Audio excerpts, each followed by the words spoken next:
উদ্যোক্তাদের জীবনটাতে এসে নতুন কিছু আনবো, যাতে আমাদের যেই কালচারটা আছে সেটাও রিপ্রেজেন্ট করা হয়। আমরা যে জিনিসগুলো হয়তো মার্কেটে খুঁজেও পেতাম না, সেটা আমরা ওনাদের কাছ থেকে সহজে পাচ্ছি।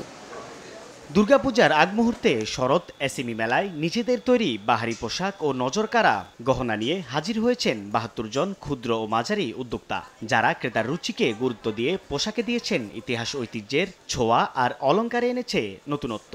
উদ্যোক্তাদের জীবনটাতে এসে নতুন কিছু আনবো, যাতে আমাদের যেই কালচারটা আছে সেটাও রিপ্রেজেন্ট করা হয়। যারা উদ্যোক্তা তাদের তো তেমন একটা শোরুম করার চান্স হয় না, এইটার ইনভেস্টমেন্টটা অনেক বেশি থাকে।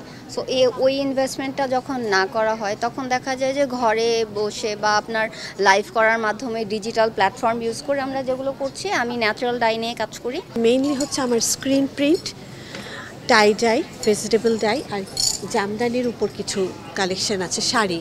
রাজধানীর ধানমন্ডিতে মাইডাস সেন্টারে বৃহস্পতিবার শুরু হওয়া ৩ দিনব্যাপী এই মেলায় মিলছে প্রসাধনী পণ্য।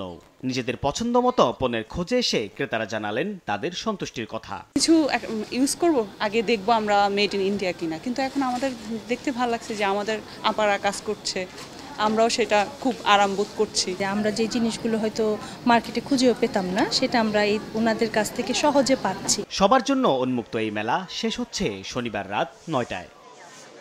সাইফুল ইসলাম, সময় সংবাদ, ঢাকা।